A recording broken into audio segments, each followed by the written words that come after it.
I just don't even know why there aren't uprisings all over the country. Maybe there will be. People need to start taking to the streets. This is a dictator. You know, there needs to be unrest in the streets for as long as there's unrest in our lives. Enemies of the state.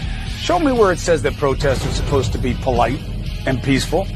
Do something about your dad's immigration practices, you feckless. When they go low, we kick them. How do you resist the temptation to run up and wring her neck? The biggest terror threat in this country is white men, most of them radicalized up to the right. I thought he should have punched him in the face. I said, even if you lost, he insulted your wife. Yes. He came down the escalator and called Mexicans rapists and murderers. He said, well, what do you think I should have done? I said, I think you should have punched him in the face and then gotten out of the race. You would have been a hero.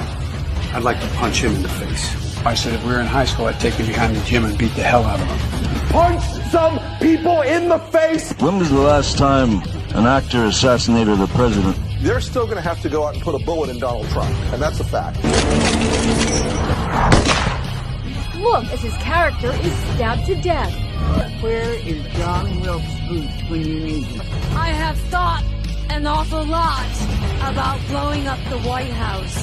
A Missouri state senator is under investigation by the Secret Service after saying she hopes President Trump is assassinated. I will go and take Trump out tonight. And if you see anybody from that cabinet in a restaurant, in a department store, at a gasoline station, you get out and you create a crowd.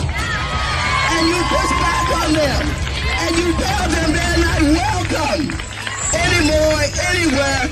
And sadly, the domestic enemies to our voting system and our honoring our Constitution are right at 1600 Pennsylvania Avenue. They're not going to stop before Election Day in November, and they're not going to stop after Election Day. And that should be, everyone should take note of that on both levels, that this isn't, they're not going to let up, and they should not.